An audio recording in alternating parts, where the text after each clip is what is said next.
Hello, good afternoon mga ka-forever.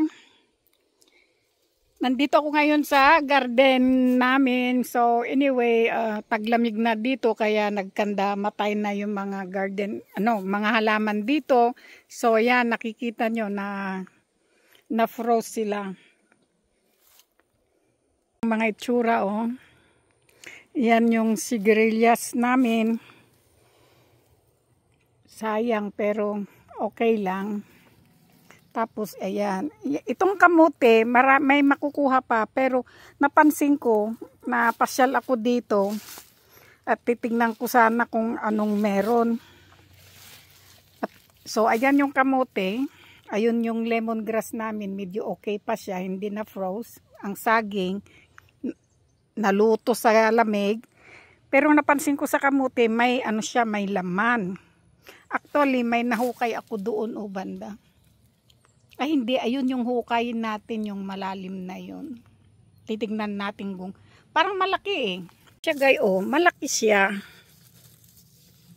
Akala ko nga walang laman kasi ilang years na kaming dito, nagtatanim ng kamote. Wala kami talaga, hindi ko talaga pinapansin kung may laman o wala, pinapabayaan ko lang na hanggang mamatay. Pero ngayon tingnan mo, nagkalaman siya.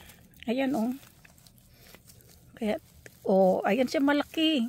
Sana hindi maputol.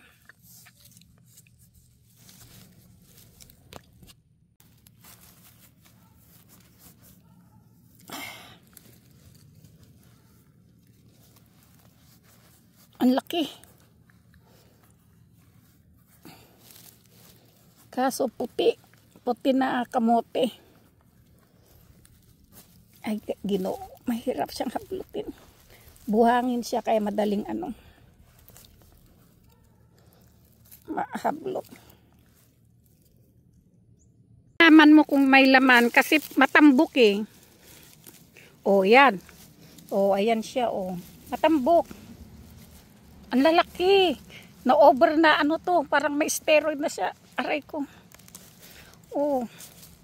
Ay grabe, tama yung kuya ko. Sabi niya, tignan ko kung may laman. Di ko naman pinapansin. Busy kasi ako, akala ko kanina kasi singkamas. Di ba? Grabe. Pwede pa kaya to? Kaso puti. Ayan siya dalawa na. Alam ko na pag ganyan may laman siya, ganyan. Ito pa. Ay. Tignan natin yan. Ayun, malaki doon. Sandali. Ang lalaki. Marami pa to pero napagod na ako. Alam nyo naman ng bumabata. Hindi nakakatagal mag-squat. Pero tingnan ko yung banda doon kung meron. May purple. Purple. Maliliit lang itong purple.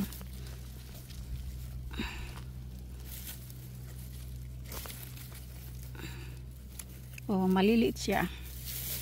May tinanim si kuya kong purple dito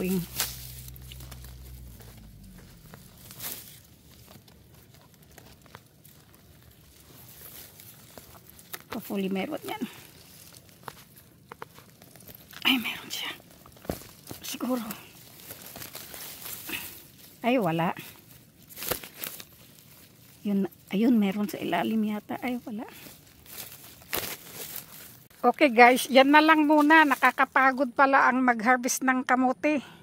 Sakit sa tuhod. Okay, thank you. Babalik ako dito. Siguro pag medyo hindi ako busy, tatapusin ko yung paghukay.